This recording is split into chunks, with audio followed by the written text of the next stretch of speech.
বন্ধুরা, সপ্তাহ শেষে একটা সুন্দর ভিডিও নিয়ে দেখো। ঘোড়াগুলোকে দেখতে পাচ্ছ? অনেক দিন বাদে এতগুলো ঘোড়া একসঙ্গে দেখতে পেলাম, টুক করে একটা ভিডিও করে নিলাম। এবার চলে এলাম আমি হচ্ছে ব্যাঙ্গালোরের একটা খুব সুন্দর জায়গা, সেটা হচ্ছে এমজি রোড, যেটা চারিদিকে গাছ দিয়ে ভর্তি। ওখান থেকে যেতে যেতে চলে এলাম চার্চে। চার্চটা হচ্ছে ব্যাঙ্গালোরের অনেক বড় চার্চ, সেন্ট পল ক্যাথলিক চার্চ।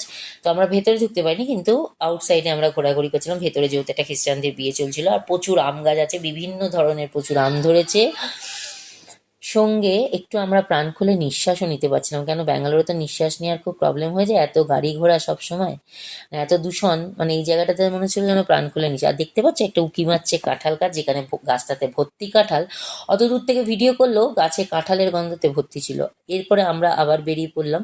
তোমাদের সঙ্গে দেখাচ্ছি, দেখো জোসেফ ইউনিভার্সিটি, এখানে স্কুল রয়েছে, কলেজ রয়েছে, প্লাস ইউনিভার্সিটি রয়েছে, প্লাস হচ্ছে নিবাসও রয়েছে, মানে মাদাররা যেখানে থাকে। আর সঙ্গে আর একটা জিনিসও শেয়ার করলাম, সেটা হচ্ছে আর্মি স্কুল। এই এরিয়াটা কিন্তু ভীষণ সুন্দর, আমার তো খুব ভালো লাগে, আমার মেয়েরও খুব ভালো লাগে এই এরিয়াটাকে। তো আর্মি স্কুলটাকেও তোমাদের সঙ্গে শেয়ার করে নিলাম। জায়গাটা তো ভীষণ রেস্ট্রিক্টেড। আর আর ওখানে দেখা যাচ্ছে একটা মসজিদ, এই মসজিদটাও খুব নামকরা একটা মসজিদ। তো তোমাদের সঙ্গে সবটুকুই শেয়ার করে নিলাম।